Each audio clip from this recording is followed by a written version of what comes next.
தலைமை தாங்கும் இளையவர் இனியவர் டி சதீஷ்குமார் அவர்களே, இந்த விழாவின் மகுடமாக இங்கே வீட்டுக் கொண்டிருக்கக்கூடிய என்றென்றும் என் மதிப்புக்கும் மரியாதைக்கும் உரிய 7 முறை தேசிய விருது பெற்று சாதனை படைத்த ஒரே கவிஞர், பன்முக திறன் கொண்ட வித்தகர், மிகச்சிறந்த எழுத்தாளர், பேச்சாளர், சாகா வரம் பெற்ற இனிய கருத்தாளமிக்க திரைப்பாடல்கள், கவிதைகள், நாவல்கள், சிறுகதைகள், கட்டுரைகள், காவியங்களின் படைப்பாளி, என்றென்றும் என் பேரன்புக்கும் பெருமதிக்கும் உரிய கவி பேரரசு வைரமுத்து அவர்களே,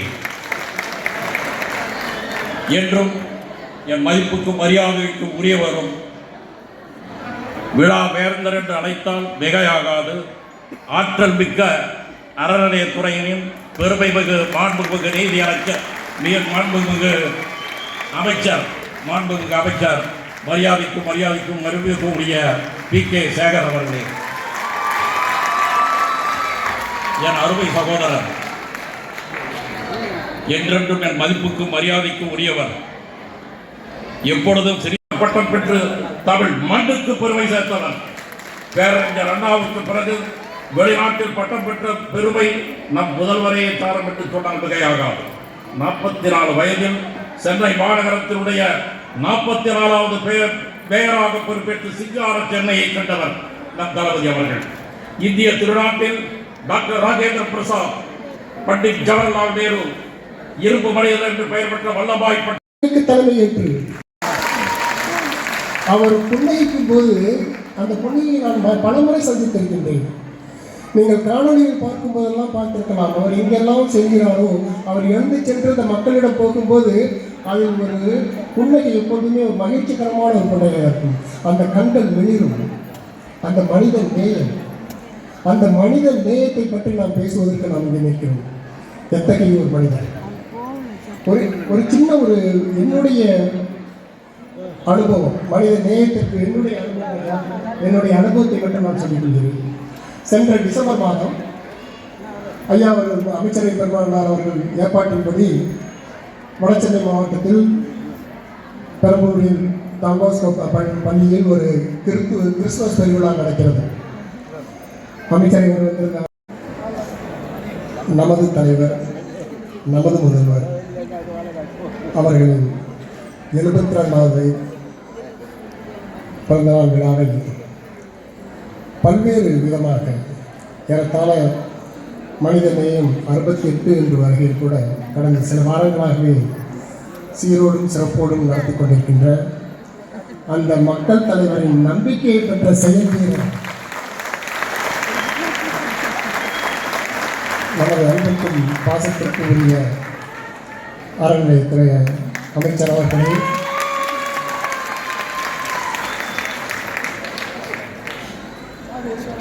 இதை எப்படி புகழ்வது என்றே தெரியாது. ஏனென்றால் அவருடைய கவி வரிகள் நம்மளுடைய காதுகளில் எப்போதுமே ஒழித்துக் கொண்டிருக்கின்ற கவி வரிகளை கொண்ட மாபெரும் கவிஞர் கவி பேரரசு அவர்களே, எனது அன்பிற்கும் மதிப்பிற்கும் உரிய எனது மூத்த நீதியரச சகோதர பெருமக்களே, நீங்கள் மேடைக்கு உறுதுணையாக இருக்க வேண்டும் என்று உங்களை நான் அன்போடு கேட்டுக்கொண்டு, அதை ஒழுங்குபடுத்துகின்ற பள்ளியை எப்பொழுதும் போல் நம்முடைய கவியரசு ராஜா பரத் போன்றவர்கள் முழுமையாக ஈடுபட வேண்டும் என்று கேட்டு, அடுத்தபடியாக நீதியரசர் GM அக்பர் அலி அவர்களை மேயர் கலைஞர் கூப்பிட்டார். மேயர்ங்கிறது என்ன பேச்சு? மாநகராட்சி தந்தை என்று சொன்னார். ஆகவே 65 எதிர்கட்சி தலைவராகி, ஆகவே 68 முதல்வராகி பொறுத்திருந்தே பூமி ஆண்டு கொண்டிருக்கின்ற நமது தலைவர் ஒரு நல்லாட்சி தந்து கொண்டிருக்கிறார்.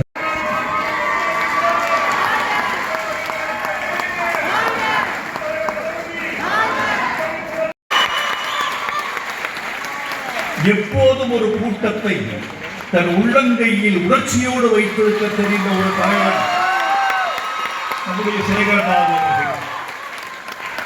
நீதியரசர்களுக்கே அது வியப்பான மேடையாக இருக்கும் என்பது எனக்கு தெரியும். நீதியரசர்களுக்கும் வியப்பு, உங்களுக்கும் வியப்பை இந்த மேடை தந்திருக்கும் என்பதை என்னால் உணர முடிகிறது. நீதியரசர்கள் செல்லுகிற மேடைகளெல்லாம் மௌனத்தால் அலங்கரிக்கப்பட்டவை. அவர்களை சுற்றி நிசப்தம் நிலவ வேண்டும். ஒலிகள் அவர்களுக்கு உதவாத செய்தி. அவர்கள் மென்மையாக பேசுவார்கள், உறுதியாக இருப்பார்கள், சொற்களை தண்டை சொற்களை போல பயன்படுத்துவார்கள். அவர்களை சுற்றி அமைதியே சூழ்ந்திருக்கும். அந்த நீதியரசர்கள் தங்கள் வாழ்க்கையில் அமைதியை தாண்டி வந்தவர்கள். முதலாக ஆரவாரமிக்க ஒரு மேடையை இப்போதுதான் பார்க்கிறோம். நீதியரசர்களை பற்றியும் உங்களுக்கு ஒன்று சொல்லியாக வேண்டும். தன்னுடைய மனைவியோடு கூட ரகசியத்தை பகிர்ந்து கொள்ளாதவர்கள். இன்னொன்று சொல்ல போனால் மனைவியை கூட அதிகம் புகழாதவர்கள். நீதியரசர்கள் யார் என்று கேட்டால் மொழியை, அர்த்தத்தை, ரகசியங்களை நெஞ்சோடு புதைத்துக் கொள்கிறவர்கள். தீர்ப்பு எழுதுவது ஒரு சட்ட புத்தகத்தை போல. ஒரு சட்ட புத்தகத்தை உருவாக்குகிற மேதைகளும் தீர்ப்பு எழுதுகிற மேதைகளும் சொற்களின் பெருமை அறிந்தவர்கள். அவர்களால் சொற்களை தண்ணீரை போல செலவழிக்க முடியாது. அப்படிப்பட்ட கட்டுப்பாடு மிக்க நீதியரசர்கள் இன்றைக்கு தளபதி ஸ்டாலின் அவர்களை வெள்ளம் போல் புகழ்ந்திருக்கிறார்கள். ஒரு காவிரி வெள்ளம் ஆடிப்பெருக்கில் ஓடி வருவது போல, கோடை மழை வானத்தை கிழித்துக் கொண்டு பூமியை நினைப்பது போல ஒரு சூறை காணலாம். 3 நீதியரசர்கள் இங்கே பேசுவதற்கு வந்திருக்கிறார்கள். ஒரே ஒரு கவிஞன் இந்த மேடையில் உரையாற்ற வந்திருக்கிறேன். எனக்கு என் கல்லூரி நாட்கள் ஞாபகத்துக்கு வந்துவிட்டன. பல கல்லூரிகளுக்கு பேச்சு போட்டிக்கு பேச போவோம். அங்கே 3 நீதிபதிகள் அமர்ந்து மார்க் போடுவார்கள். அந்த 3 நீதிபதிகளும் கவிதைகளுக்கும் சொற்பொழிவுக்கும் மதிப்பெண் போட்டு யார் முதல் பேச்சாளர், யாருக்கு முதல் பரிசு வழங்கலாம் என்பதை அந்த ஆண்டோர்கள் தீர்மானிப்பார்கள். நீண்ட நாட்களுக்கு பிறகு, சற்றொப்ப 55 ஆண்டுகளுக்கு பிறகு மீண்டும் என் பேச்சுக்கு மதிப்பெண் போடுகிற 3 நீதியரசர்களை நான் இந்த மேடையில் பார்க்கிறேன். உங்களை பார்த்து நான் மகிழ்ந்திருக்கிறேன். இந்த 3 நீதியரசர்களும் என் மதிப்புக்கு மிக்கவர்கள். நீதியரசர் பாட்சா அவர்கள் என் சகோதரர், எனக்கு துணை இருக்கிறவர். ஐயா அக்பர் அலி அவர்கள் போற்ற தகுந்தவர். ஐயா சந்திர அவர்கள் இலக்கிய உலகத்திலும் கலை உலகத்திலும் நீதி உலகத்திலும் பெரும்புகழ் பெற்றவர். அவர் ஒவ்வொரு அசைவையும் தன்னுடைய நீதியை வைத்தே தீர்மானிக்கிற ஒரு பெரிய இடத்தில் இருக்கிறார்கள். இந்த பெருமக்கள் கூடியிருக்கிற மன்றத்தில் தளபதி ஸ்டாலின் அவர்களை பற்றி நானும் உரையாற்றுகிறேன் என்கிற போது எனக்கு பெருமையாக இருக்கிறீர்கள். ஐயா, எத்தனை விழுக்காடு என்று சொல்ல முடியுமா? இந்த கேள்வியை ஒரு முதலமைச்சரை பார்த்து யாரும் கேட்க முடியாது. ஏன் தெரியுமா? எல்லா மனுக்களையும் நிறைவேற்ற முடியாது. அந்த மனுக்களில் சில பேர் எழுதியிருப்பார்கள், என்னை அடுத்த முதலமைச்சராக்குவது எப்போதுன்னு கேட்டிருப்பான். எங்க ஊர் கலெக்டர்கிட்ட சொல்லி எனக்கு ஒரு 5 ஏக்கர் இலவச நிலம் கேட்டிருப்பான் சில பேர். சில பேர் என் மனைவியின் சண்டையை தீர்த்து வைக்க முடியுமா என்று கேட்டிருப்பார். இப்படி எல்லாம் மனுக்கள்ல வரும். எல்லா மனுக்களையும் செய்ய முடியாது. எது நியாயமானதோ, எது சட்டத்தால் உண்மையாகவே கொடுக்கப்பட வேண்டியதாக இருந்து மறுக்கப்பட்டிருக்கிறதோ, எவன் மெய்யாகவே பாதிக்கப்பட்டிருக்கிறானோ, எவன் தகுதி உடையவனோ அவனுக்குத்தான் அது வழங்கப்பட முடியும். தேதிதான் தெரியுமே தவிர கிழமைகள் தெரியாது என்பதுதான் தமிழ்நாட்டு முதலமைச்சருக்கு வழங்கப்பட்டிருக்கிற உரிமை என்று நான் நினைக்கிறேன். சனிக்கிழமையும் கூட்டம், ஞாயிற்றுக்கிழமையும் கூட்டம், சனிக்கிழமையும் உழைப்பு, ஞாயிற்றுக்கிழமையும் உழைப்பு. இரவு 12:15 மணிக்கு ஒரு போன் வருகிறதா? டிஜிபி அழைக்கிறாரா? உளவுத்துறை ஐஜி கூப்பிடுகிறாரா? மாவட்ட செயலாளர் அழைக்கிறாரா? கலெக்டர் அழைக்கிறாரா? யார் அழைத்தாலும் அவர் தொலைபேசியை தொட்டாக வேண்டும். என்ன விஷயம் என்று கேட்டு முடிவெடுத்தாக வேண்டும்.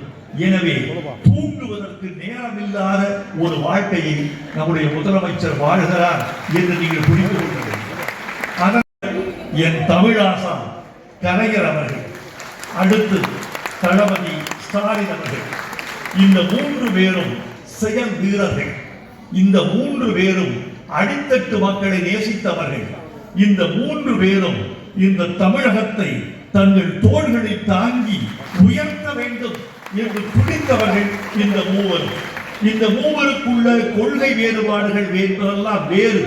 அவர் காங்கிரஸ்காரர், நெருப்புதான் உண்மையான ஜோதி என்று நாங்கள் கவிஞர்கள் கருதுவோம். ஒரு நல்ல கவிதையை சொல்ல வேண்டும் என்று ஆசைப்படுகிறேன். உங்களை பார்த்தால் அமைச்சர் அவர்களே, நீங்கள் ஏற்படுத்தி கொடுத்திருக்கிற இந்த கூட்டம் பேச தூண்டுகிற கூட்டம்.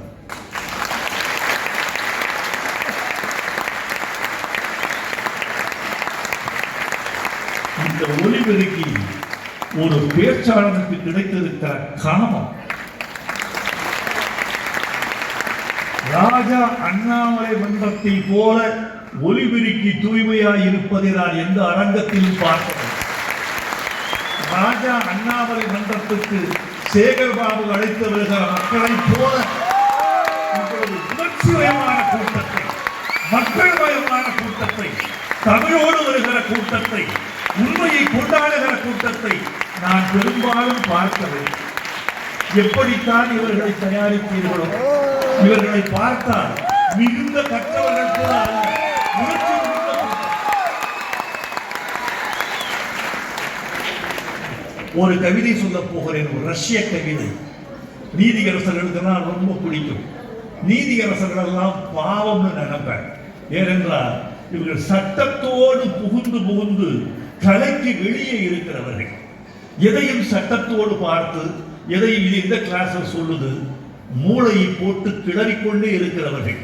அவர்கள் விரைத்து போன சட்டத்தோடு ஒட்டி கொண்டிருக்கிற மனிதர்கள். அவர்கள் மெல்ல, அவர்களுக்கு மனங்கள் வேண்டும், அவர்களுக்கு புல்லாங்குழல் ஓசைகள் வேண்டும், தமிழின் ஓசை வேண்டும், நாதம் வேண்டும், கீதம் வேண்டும். எல்லோரையும் பார்த்து நாம் பெருமிதப்பட வேண்டி இருக்கிறது. இந்தியா டுடே ஒரு கருத்து கணிப்பு நடத்தது.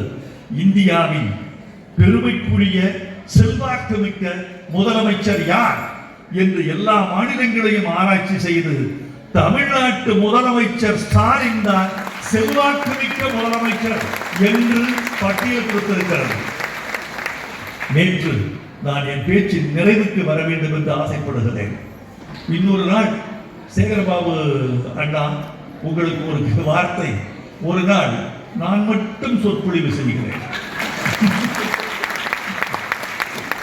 இந்த சபை வரட்டும், நீங்கள் ஒவ்வொருவரும் வந்தால் நானும் வருகிறேன்.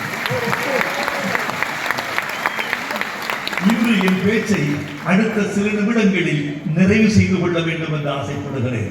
நேற்று ஒரு அனைத்து கட்சி கூட்டத்தை கூட்டினார் முதலமைச்சர். அவர் வீட்டுக்கு வந்த உடனே எனக்கு ஆர்வம். அவர் வீட்டுக்கு வந்த உடனே மதிய உணவுக்கு வந்தார் வீட்டுக்கு. நான் தொலைபேசியை அழைத்து அனைத்து கட்சி கூட்டம் எப்படி இருந்தது, நன்றாக இருந்தது என்று எனக்கு செய்தி வந்தது காதுகளுக்கு. நீங்கள் எப்படி இருந்தீங்க? ரொம்ப நல்லா இருந்தது, ரொம்ப நல்லா இருந்தது சொன்னார். அதற்கு பிறகு நான் விரிவாக பார்த்தேன். வந்திருந்த கட்சிகளின் எண்ணிக்கை 58 கட்சிகளை ஒரு கூரையின் கீழ் ஒரே கூடத்தில் கூட்டுவதற்கான திறமையும் தைரியமும் ஞானமும் ராஜதந்திரமும் தளபதி மு க ஸ்டாலின் அவர்களுக்கு வாய்ப்பிருக்கிறார். இது எவ்வளவு பெரிய விஷயம்! யார் கூப்பிட்டாலும் வந்து விடுவார்களா? ஒரு நாள் கலைஞரும் நானும் ஒரு கலை குடும்பத்து கல்யாணத்துக்கு போயிருந்தோம். பின்னிருக்கையில் நானும் தமிழ் குடிமகன் ஐயாவும் இன்னொரு அமைச்சர் பேர் தெரியல, 3 அமைச்சர்கள் பின் சீட்டில் அமர்ந்திருந்தோம். முன் சீட்டில் கலைஞர். மிகப்பெரிய புகழ்பெற்ற ஒரு இசை குடும்பம். அந்த வீட்டு கல்யாணத்துக்கு போயிருந்தோம். கூட்டம் பொங்கி வழியும், எப்படி போறது எப்படி வர்றதுன்னு கஷ்டமா இருக்கும் என்று கருதி கொண்டு போகிறோம். அங்க போய் பார்த்தா கூட்டமே இல்லை. எண்ணி ஒரு 40-50 பேர் இருந்தார்கள். திருப்பி வருகிற பொழுது என்ன கூட்டமே இல்லை, ஒரு புகழ்பெற்ற ஆளாச்சே, ஏன் கூட்டமே இல்லை? நான் சொன்னேன், ஐயா, நாம் எத்தனை பேரை மதிக்கிறோமோ அத்தனை பேர் நம்மை மதிப்பார்கள்.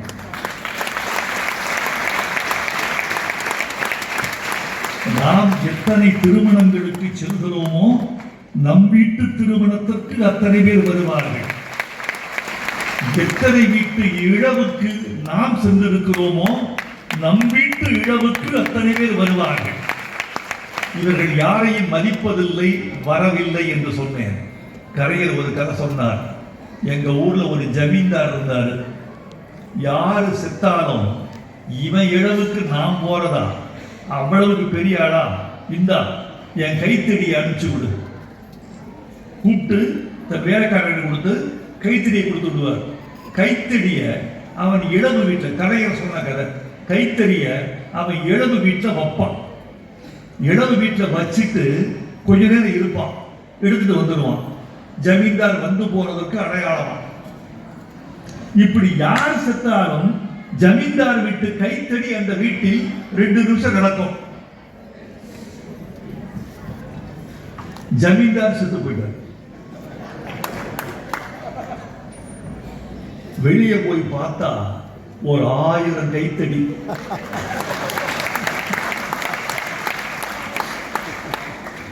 நீ ஆள் அனுப்பி இருந்தால் நாங்களும் ஆள் அனுப்பி இருப்போம். நீ கைத்தடி அனுப்பி இருந்தால் நாங்களும் கைத்தடியே அனுப்பி இருப்போம். இப்போது தெரிகிறதா அனைத்து கட்சி கூட்டத்துக்கு 58 பேர் எப்படி வந்தார்கள் என்று?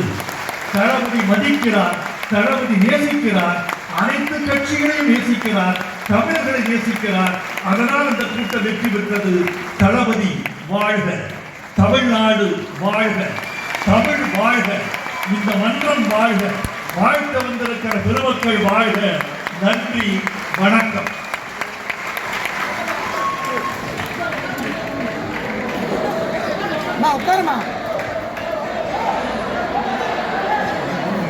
சபை நாகரிகம் என்று ஒன்று இருக்கின்றது. இறுதியாக பேச வருபவர் சொல்கிறேன் என்று சொன்னார். ஏன்னால் அவர் சொன்ன பிறகு தட்ட முடியாது. 6ஆம் தேதி கொடுத்து வைத்து விட்டோம். இன்றைக்கு காலை 7 மணிக்கு வந்து விடுங்கள் என்று சொன்னால் வந்து விட்டோம். ஆனால் அவரை இந்த மேடையில் நீதிபதிகளை அறிமுகம் பண்ணும்போது ஒன்று சொன்னார். நீதியரசர்கள் ஒரு கட்சி தலைவரை பாராட்டுவதற்காக வருவது இப்படிப்பட்ட நிகழ்வு பார்த்ததில்லை என்று சொன்னார். நாங்கள் கட்சி தலைவரை பாராட்ட வரவில்லை, தமிழகத்தின் ஒரு தந்தையை பாராட்ட வந்திருக்கிறோம். தந்தை என்று சொன்னால் அது ஒரு கெட்ட வார்த்தை அல்ல.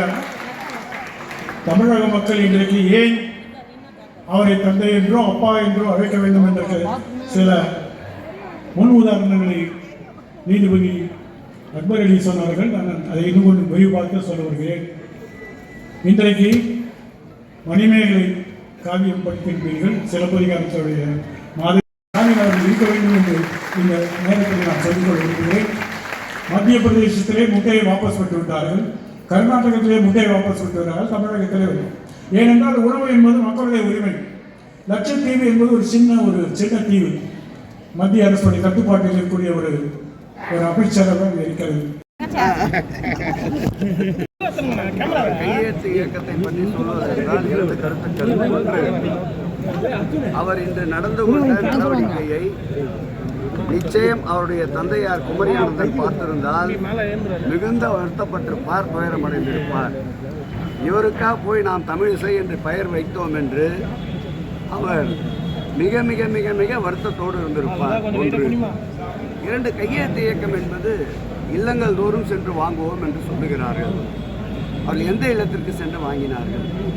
அவர்களை சுற்றி பாரதிய ஜனதாவை சார்ந்த ஒரு 10 பேரை நிற்க வைத்துக் கொண்டு ஊடகங்களில் அவர் வெளிச்சத்திற்கு வர வேண்டும் என்பதற்காக ஏற்கனவே அவர் எண்ணியிருந்த பதவிகள் எதுவும் கிடைக்காததால் அந்த கையெழுத்து இயக்கத்தை அவர்களுடைய இயக்கத்தை சார்ந்த தோழர்களை வைத்து நடத்தி கொண்டார். அதோடு மட்டுமில்லாமல் இன்றைக்கு அவர் ஒரு அத்துமீறல் ஒரு சொற்றொடரை பயன்படுத்தி இருக்கின்றார். காலாவதி என்ற சொற்றொடரை. காலாவதியானவர் யார்? பாண்டிச்சேரியிலே காலாவதியானவர்.